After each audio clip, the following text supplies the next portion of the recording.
नमस्कार। जन टीवी के उत्तराखंड के इस खास बुलेटिन में एक बार फिर से आप सभी का बहुत स्वागत है। मैं हूं आपके साथ प्रियंका तिवारी। खबरों को विस्तार से जानेंगे, लेकिन उससे पहले एक नजर हेडलाइंस पर। देहरादून में नवनिर्मित सामुदायिक भवन का उद्घाटन समारोह। सीएम पुष्कर सिंह धामी ने की शिरकत। मंत्री गणेश जोशी रहे मौजूद।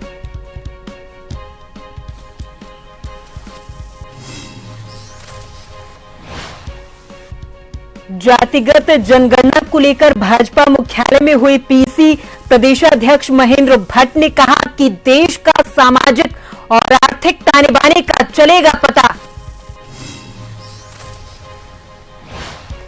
संपर्क क्रांति ट्रेन की चपेट में आने से एक अज्ञात व्यक्ति की मौत। रामनगर से दिल्ली जा रही थी रेल। पुलिस शव को कब्जे में लेकर शिनाख्त में जुटी।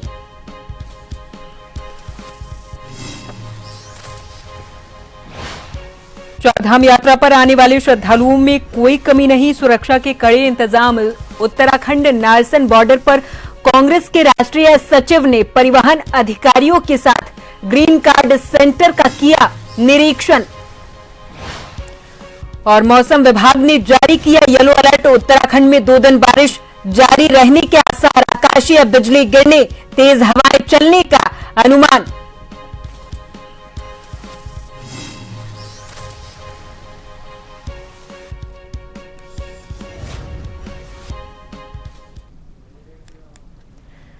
और अब खबरों को जानेंगे विस्तार से। उत्तराखंड के मुख्यमंत्री पुष्कर सिंह धामी ने देहरादून में नवनिर्मित सामुदायिक भवन के उद्घाटन समारोह में हिस्सा लिया।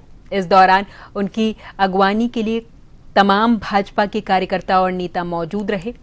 इस दौरान उन्होंने विधिवत फीता काटकर इस कार्यक्रम का शुभारंभ किया है।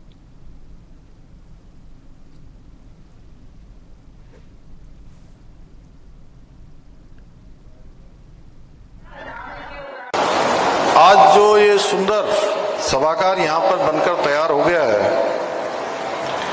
उस सभागार की भी मैं आप सबको बहुत बधाई देता हूँ, शुभकामनाएं देता हूँ।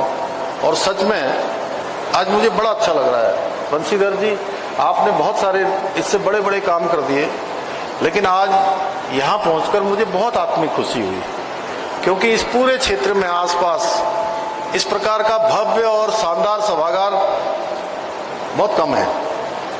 होंगे, मैं ये नहीं कह रहा हूँ कि नहीं है, लेकिन जितनी इसकी ऊंचाई है, जितना लगभग 2000 के लगभग लोग इसके अंदर हैं। अभी इतने लोग बाहर हैं, पार्किंग भी है। अभी माननीय मंत्री जी गणेश जोशी जी मुझे बता रहे थे कि 1000 लोग बैठने का पीछे डाइनिंग हॉल है।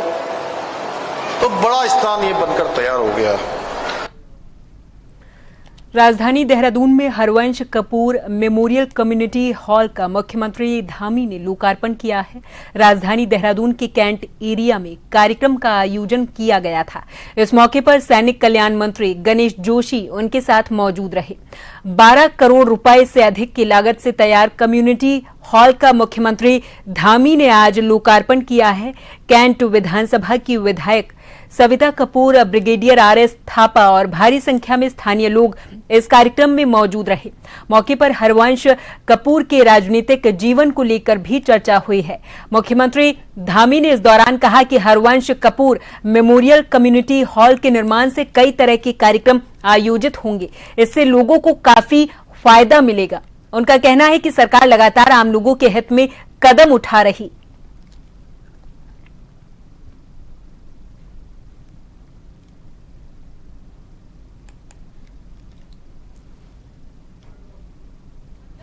आज मेरे राजनीतिक गुरु, जिनके माध्यम से मैंने राजनीति की ABCD सीखी, उनके नाम पर मेरे प्रयासों से एक बहुत बड़ा फौजी हॉल यहाँ पर बनाया गया, जिसका लोकार्पण आज मुख्यमंत्री जी के कदमों द्वारा हुआ।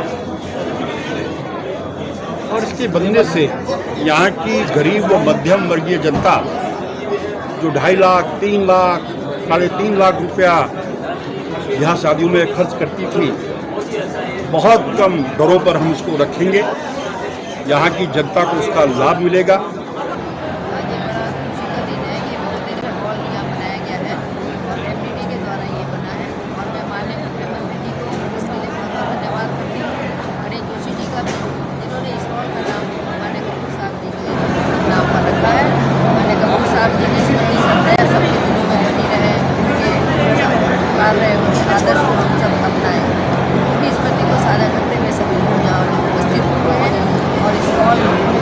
लाभदायक होगा। सूट है, शादी विवाह है, सभी में ये काम आने वाला है। इस क्षेत्र में और इतना बड़ा था भी नहीं। देखिए, आपने मुझे तो सुन ही लिया है। यहाँ पे बड़ा बड़ा हॉल पहली बार यहाँ बना, तो यहाँ पे ये सब कॉमन जो हमारे जो उत्तराखंड के निवासी हैं, इस पर आगे हम SOP बनाएंगे और तमाम लोग का सहयोग के साथ हम एक SOP बनाएंगे, जिससे कि ये जो हॉल है कम से कम रेट पे कॉमन लोगों को ये मुहैया कर सकें। ये हमारा सर। बीते दिनों केंद्र सरकार की कैबिनेट में जाति जनगणना को मंजूरी मिली, जिसको लेकर आज प्रदेश भाजपा के द्वारा भाजपा मुख्यालय देहरादून में प्रेस वार्ता का आयोजन किया गया था। वहीं मीडिया से बातचीत करते हुए भाजपा के प्रदेशाध्यक्ष महेंद्र भट्ट ने कहा कि 94 वर्षों के बाद जातिगत जनगणना का जो निर्णय हुआ है, भाजपा उसका सम्मान करती है। उन्होंने कहा कि जातिगत जनगणना से देश का सामाजिक और आर्थिक ताने बाने का पता चलेगा। साथ ही उन्होंने कहा कि 1931 के बाद ये पहली बार हुआ जब किसी सरकार ने जातिगत जनगणना की बात की है।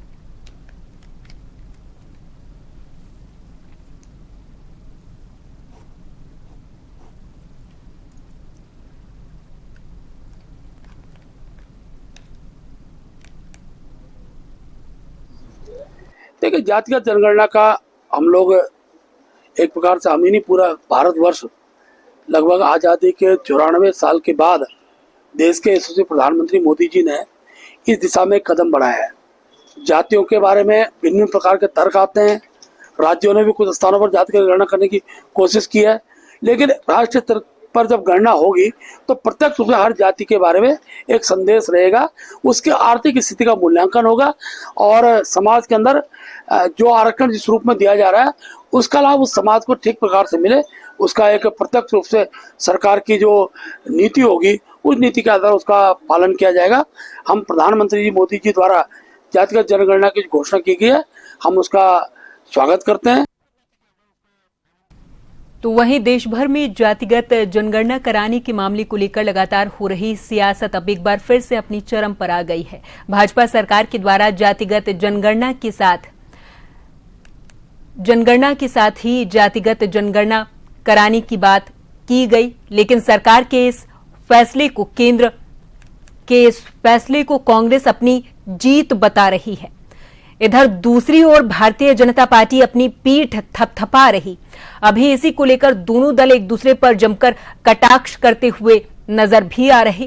कांग्रेस के प्रदेश संगठन उपाध्यक्ष सूर्यकांत धस्माना ने कहा कि जब संसद में नेता विपक्ष राहुल गांधी जातिगत जनगणना कराने की मांग कर रहे थे, तब भाजपा के तमाम नेताओं ने उनका विरोध किया था और कई प्रकार की बातें भी कही। लेकिन जब अब भाजपा को विपक्ष के सामने घुटने टेकने पड़े और विपक्ष की बात माननी पड़ी, तो अब भाजपा इसका श्रेय लेने की होड़ में क्यों है?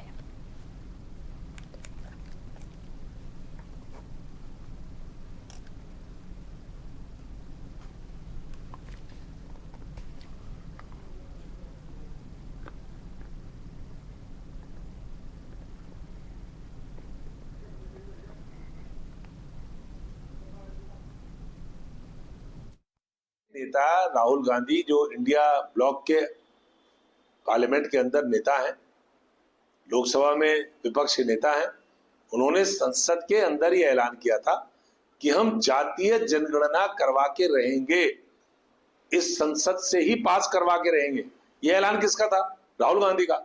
राहुल गांधी के इस ऐलान पर अनुराग ठाकुर का बयान याद करिए, स्वयं प्रधानमंत्री नरेंद्र मोदी जी का बयान याद करिए, पूरी भारतीय जनता पार्टी के एक एक नेता का जातीय जनगणना के खिलाफ जो जहर उन्होंने उगला उसको याद करिए। उसके बाद कांग्रेस के दबाव में, अगर विपक्ष के दबाव में जातीय जनगणना का निर्णय केंद्र की सरकार करती है और उसके बाद अपनी पीठ थपथपाती है, तो हमें कोई ऐतराज नहीं है। रामनगर से दिल्ली जाने वाली संपर्क क्रांति ट्रेन की चपेट में आने से एक अज्ञात व्यक्ति की दर्दनाक मौत हुई है। घटना की जानकारी मिलने के बाद मौके पर पहुंची पुलिस ने शव को कब्जे में लेकर उसकी शिनाख्त के प्रयास शुरू कर दिए। वहीं घटना के संबंध में जानकारी देते हुए कोतवाली के वरिष्ठ उपनिरीक्षक मनोज नयाल ने बताया कि ग्राम शिवलालपुर रियूनिया के पास रेलवे पटरी के किनारे एक व्यक्ति का शव पड़े होने की उन्हें सूचना मिली थी। उन्होंने बताया कि सूचना मिलने पर मौके पर पहुंची पुलिस ने व्यक्ति के शव को कब्जे में लेकर उसकी शिनाख्त के प्रयास शुरू कर दिए थे। फिलहाल पुलिस इस मामले की जांच में जुटी हुई है।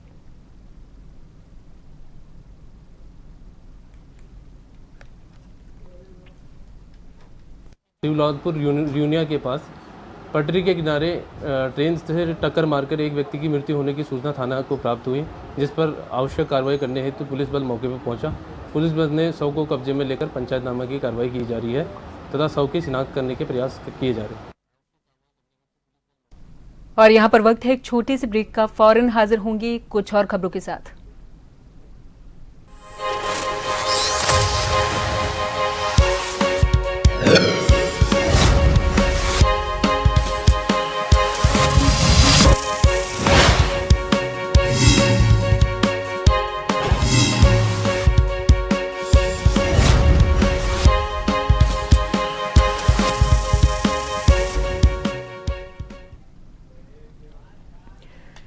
ब्रेक के बाद एक बार फिर से आप सभी का बहुत स्वागत है। अगली खबर की ओर रुख करेंगे। रामनगर तराई पश्चिम वन प्रभाग से एक राहत भरी और दिल छू लेने वाली खबर सामने आई।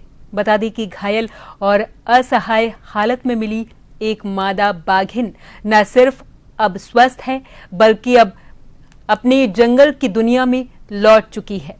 ये कहानी है एक संघर्ष, समर्पण और सफल रेस्क्यू ऑपरेशन की। घटना रामनगर वन प्रभाग के तराई पश्चिमी क्षेत्र की है, जहां 2 मई को उत्तरी जयपुर रेंज के अंतर्गत एक मादा बाघिन की घायल होने की सूचना विभाग को मिली थी। बताया गया है कि वो चलने फिरने में असमर्थ थी। सूचना मिलते ही विभाग हरकत में आ गया था।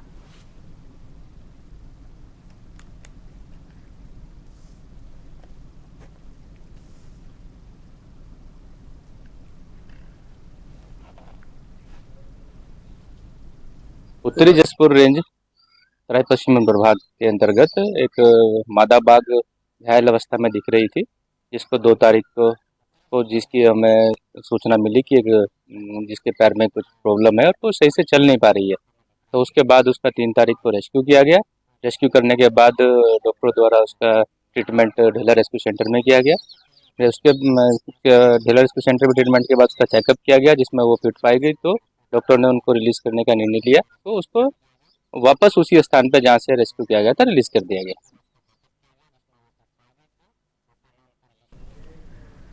रुड़की के मतल्लापुर में नई बस्ती में काफी समय से जलभराव की समस्या से ग्रस्त कॉलोनी वासियों को राज्यसभा के सांसद कल्पना सैनी के प्रयासों के बाद अब राहत मिली है।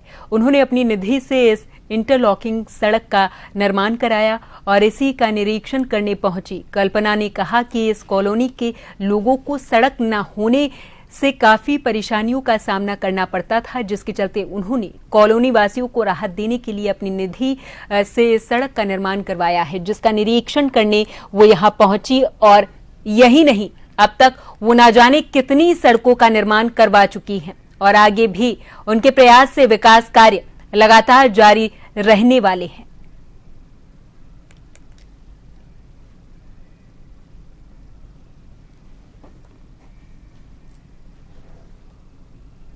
ये यहाँ बहुत पानी भर रहा था, सड़क के उबड़ खाबड़ थी और लगभग ये सारे एरिया के प्लॉट्स बिके हुए हैं। सभी लोग अपने घर बना रहे हैं।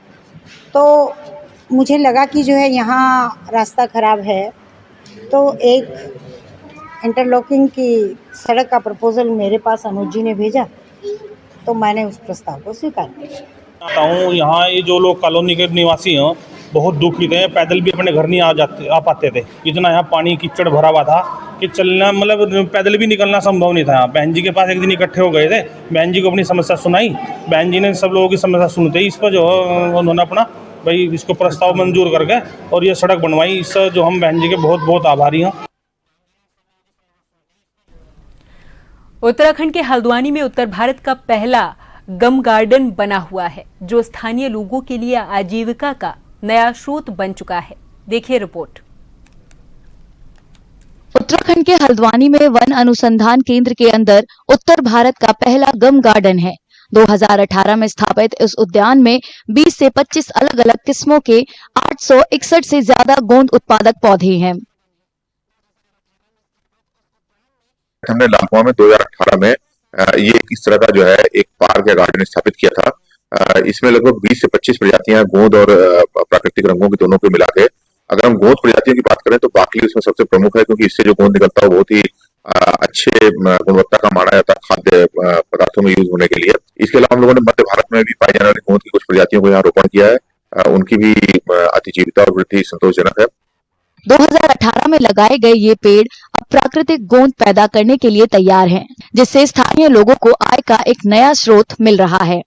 ये उत्तराखंड में नहीं, ये पूरे उत्तर भारत में अपने तरह का पहला प्रयास है किसी भी उत्तर भारत के किसी भी वन विभाग के द्वारा, जिसमें इस तरीके से प्राकृतिक गोंद और प्राकृतिक रंगों की प्रजातियों को एक जगह एक साथ लाया गया है।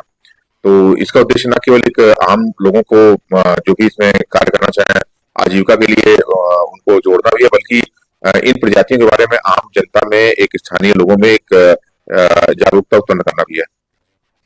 वन अनुसंधान केंद्र के अधिकारियों के अनुसार इस उद्यान का निर्माण जैव विविधता के संरक्षण और यहाँ के लोगों के लिए स्थायी आय स्रोत उपलब्ध कराने के उद्देश्य से किया गया है।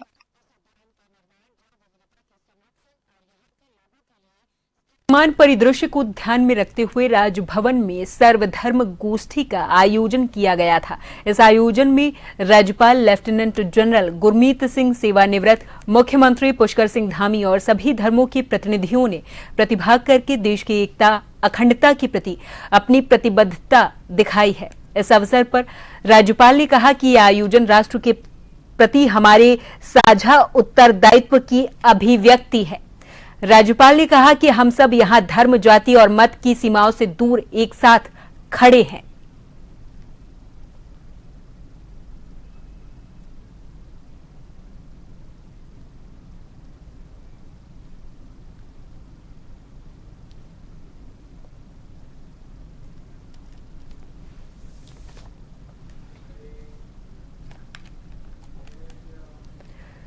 मुख्य सचिव आनंद वर्धन, सचिव गृह शैलेश बगौली, पुलिस महानिदेशक दीपम सेठ उत्तराखंड राज्य आपदा प्रबंधन प्राधिकरण स्थित राज्य आपातकालीन परिचालन केंद्र का निरीक्षण करने पहुंचे थे। इस दौरान उन्होंने कंट्रोल रूम में विभिन्न व्यवस्थाओं का जायजा लिया है, साथ ही आवश्यक दिशा निर्देश भी दिए हैं। उन्होंने कहा कि किसी भी प्रकार की आपदा की स्थिति में राहत और बचाव कार्यों के दौरान समन्वय करने और सूचनाओं का त्वरित गति से आदान प्रदान करने में राज्य आपातकालीन परिचालन केंद्र की महत्वपूर्ण भूमिका है। लिहाजा सभी व्यवस्थाओं को दुरुस्त रखा जाना आवश्यक है।